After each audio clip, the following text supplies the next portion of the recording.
चलिए बात करते हैं image formation in plane mirror में। हमने यहाँ पे आप कह रहे होंगे कि यार आप सीधा प्लेन मिरर में कैसे, क्योंकि हमने पिछले वीडियो में पढ़ा था कि इमेज फॉर्मेशन के लिए जो लॉ हमने पढ़े थे, बट उससे जाने से पहले हम थोड़ा सा साइन कन्वर्जन जान लेते हैं और उससे पहले प्लेन मिरर जानना बहुत ज़रूरी है। जब भी हम बात करते हैं प्लेन मिरर की, इसका मतलब ये, जैसे फॉर एग्जांपल आप अपने घर बाथरूम में खड़े हो या फिर कुछ भी फोन से देख रहे हो, फॉर एग्जांपल केस में कि तुम्हें बाल बनाने हैं, कुछ भी कपड़े पहने हैं, तो सामने देख रहे हो तो प्लेन मिरर में दिख रहा है कि कैसे बन रहा हो, कैसे लग रहा हो, तो वो एग्जांपल है। तो उससे पहले ऑब्जेक्ट जान लेते हैं। ऑब्जेक्ट का मतलब है कि जहाँ से लाइट आ रही है, इस केस में ये भी ऑब्जेक्ट है क्योंकि यहाँ से लाइट ऊपर आ रही है। मेरा फोन जिसमें वीडियो बना रहा है वो भी एक ऑब्जेक्ट की तरह, क्योंकि इससे लाइट बाहर जा रही है। फॉर एग्जाम्पल ये पेन भी एक ऑब्जेक्ट की तरह वेट करेगा क्योंकि यहाँ पे जा रही है। और इमेज की बात करूँ तो जो चीज़ यहाँ से रिफ्लेक्शन के बाद मेरी नज़रों में आ रही है, जैसे मैं फ़ोन में देख रहा हूँ कि मैं ये जो पेन यहाँ पर है तो मेरे फ़ोन में उसकी इमेज बन रही है। तो for example it case of image का फॉर्मेशन, फॉर एग्जांपल तुम बाल बनाने के लिए जब मिरर के सामने खड़े होते हो तो तुम्हारी इमेज मिरर में दिखती है, तो वो भी एग्जांपल है किसका, मिरर इमेज फॉर्मेशन का, इमेज का।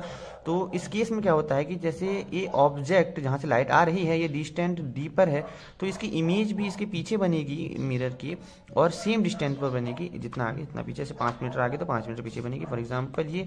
तो इसके पीछे इमेज बन रही है, जितना आगे इतना पीछे, फॉर एग्जांपल मिरर में। और ये इसका एक केस हो गया जब हम बात करते हैं चलो अब हम बात करते हैं साइन कन्वेंशन की।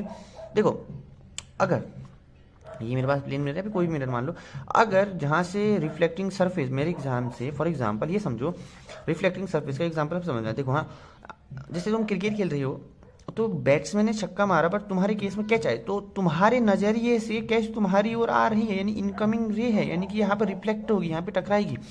तो यहाँ पे आप खड़े हैं, तो अगर आप खड़े हैं तो आपकी तरफ बॉल आ रही है, यानी इन रे आपकी तरफ इनकमिंग है, यानी आपकी तरफ आ रही है। तो इस केस में जिस साइड इनकमिंग रे है रिफ्लेक्टेड सरफेस में, अगर उस तरफ ऑब्जेक्ट है, तुम उसके सब तरफ हो, यानी कि जहाँ पे बॉल आ रही है तुम भी वहीं पे हो, तो उस केस में जो ऑब्जेक्ट का साइन होगा वो पॉजिटिव होगा, इधर नेगेटिव होगा। ठीक हो जाएगा। अगर दूसरी तरफ है तो, यानी यहाँ पर है तो नेगेटिव होगा। जिस तरफ है, मतलब समझो कि मतलब जैसे ये पेज समझो कि यहाँ पे मैं खड़ा हूँ और ऊपर से बॉल आ रही है, ये आई बॉल। अब ध्यान से देखो, तो मेरे केस में मैं देख रहा हूँ कि मेरी नज़र से बॉल मेरी तरफ आ रही है, इस केस में मेरी रिस्पेक्ट में मेरी तरफ आ रही है, ये बन जाएगा पॉजिटिव साइन।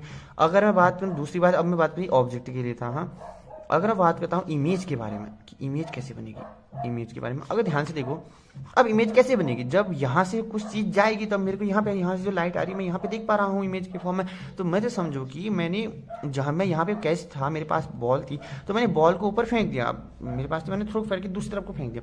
तो इस रिस्पेक्ट में जिस साइड में आउट गोइंग है, अगर उस दिशा में अगर मैं हूँ तो पॉजिटिव होगा, अगर नहीं हो तो नेगेटिव होगा। फॉर एग्जाम्पल अगर आउट गोइंग लाइन जो लाइट है ये उसकी तरफ अगर मेरा इमेज है तो वो पॉजिटिव होगी, इधर नेगेटिव होगी। फॉर एग्जांपल मैंने वही केस समझा कि मैं फील्ड में हूँ, ये मेरा फील्ड है, यहाँ से मेरे पास बॉल मैंने कैच कर ली थी, उस केस में तो मैं ऑब्जेक्टिव पॉजिटिव था, बट अब मैंने फेंक दी यहाँ से, यानी कि यहाँ से जा रही है उस दिशा में जहाँ की तरफ, यहाँ से अब आउट गोइंग है, यानी कि ये ऊपर को जा रही है, देखो आउट गोइंग है ये, इसके रिस्पेक्ट में देखो तो आउट गोइंग है, मेरी नज़र में तो बाहर को जा रही है। तो यानी कि मेरे में तो बॉल फेंक दिया बाहर को, तो यानी जो बॉल बाहर को फेंक, यानी कि आउट गोइंग की तरफ, यानी बाहर की तरफ जा रही है, वहाँ से जा रही है। अगर उस तरफ में जिस तरफ की जा रही है उस साइड अगर मैं हूँ, यानी कि मैंने वहाँ को फेंका, मैं भी वहीं पे हूँ, तो वो बन जाएगा पॉजिटिव साइन, यानी यहाँ पे फेंका और इस तरफ ही हूँ मैं यहाँ पर, तो ये बन जाएगा पॉजिटिव, इधर नहीं बन जाएगा नेगेटिव। ओके, और अब बात करते हैं कि सेंटर ऑफ कर्वेचर में, स्पेरिकल मिरर में, क्योंकि यही काम थोड़ा बहुत आएगा स्पेरिकल मिरर में, क्योंकि अब हम जब इमेज फॉर्मेशन पढ़ेंगे तो बहुत काम की चीज़ है। देखो, अगर centre of curvature reflected line में, रिफ्लेक्टेड सरफेस, ये सरफेस की बात है, यहाँ पे रिफ्लेक्ट हो रहा है, तो ये देखो मतलब जैसे सेंटर ऑफ कर्वेचर है ना, तो अगर जहाँ से आउट गोइंग लाइन है, अगर उसकी दिशा में अगर सेम साइड में सेंटर ऑफ कर्वेचर है तो रेडियस ऑफ ये तो फिक्स रहेगा, तो रेडियस कर्वेचर जो होगा वो पॉजिटिव होगा, इधर नेगेटिव। फॉर एग्जांपल मैं समझू कि अगर जैसे कॉन्वेक्स की बात करूँ तो सेंटर ऑफ कर्वेचर यहाँ पे है और टकराने वाली लाइन यहाँ पर से यहाँ का होगी, यहाँ पर मेरा सेंटर ऑफ कर्वेचर है, तो रेडियस ऑफ कर्वेचर यहाँ पे क्या हो जाएगा, नेगेटिव हो जाएगा। तो मैं कह रहा था कि अब यही केस समझो कि जैसे यहाँ से जा रही है ये बॉल ऊपर को, ये सेंटर ऑफ, इस मानो कि ये कॉनकेव या कॉन्वेक्स स्फेरिकल मिरर है, तो इस केस में यहाँ की अगर मैंने सेंटर ऑफ कर्वेचर यहाँ पे बीच का हिस्सा अगर यहाँ पर ही है तो क्या बनेगा।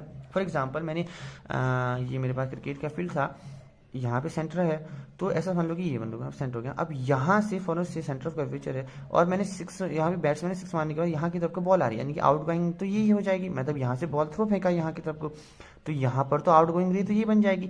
तो अगर सेंटर ऑफ कर्वेचर इसी डायरेक्शन में है जहाँ की तरफ को आउटगोइंग रे आ रही है, बाहर की तरफ जाने वाली है, तो जो डिस्टेंस होगी यानी कि जो रेडियस ऑफ कर्वेचर होगा वो क्या हो जाएगा, पॉजिटिव हो जाएगा, इधर नेगेटिव हो जाएगा। तो ये इसका एक एग्जाम्पल हो जाएगा। यानी कि मैंने यहाँ पे बताया ना, दोबारा से लिख लेता हूँ। यहाँ पे पहले हमने क्या क्या पढ़ा उसको लिखता हूँ। हाँ इधर भी लिख दो। That is object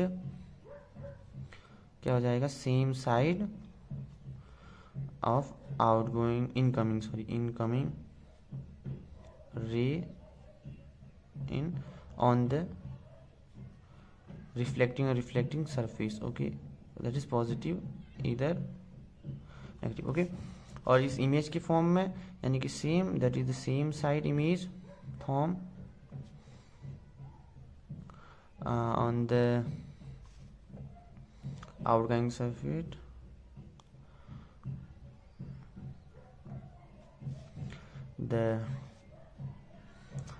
if the same side they become image positive either negative। Okay, और इस केस में सेम साइड क्या हो जाएगा, सेंटर ऑफ कर्वेचर इन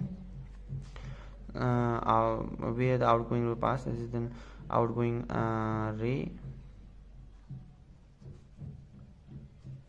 रे so radius of curvature is positive either negative. तो ये ओवरऑल एग्जांपल है इसका। आई होप आपको समझ में आएगा। अगर आपको समझ में आया है तो क्वेश्चन पिछली बार की तरह कि that is own thinking, okay, से इसके एग्जांपल बनाओ। मैंने एग्जांपल को इजी लिखा, तो कम से कम 4 एग्जांपल खुद की थिंकिंग सोचो कि इसको हम रियल लाइफ में कहाँ अप्लाई कर सकते हैं, कैसे हम इसको अप्लाई कर सकते हैं। फॉर एग्जांपल मैंने कहा कि इसको समझो, ऐसे नहीं, इसको समझो कि रेफरेंस में कैसे समझ सकते हैं। वैसे मैंने समझा कि अगर इसमें समझो कि अगर बाहर की तरफ ले जाए तो अगर हम ऐसे समझ सकते हैं कि साइन पॉजिटिव होगा, जैसे मैंने बॉल का एग्जांपल है, क्रिकेट है, कुछ भी एग्जांपल हो, बट खुद का एग्जांपल, रियल लाइफ का एग्जांपल लो, देखो क्या आप कर पाते हैं या नहीं। अगर आपको अच्छा लगे तो लाइक एंड सब्सक्राइब करें। I hope you understand.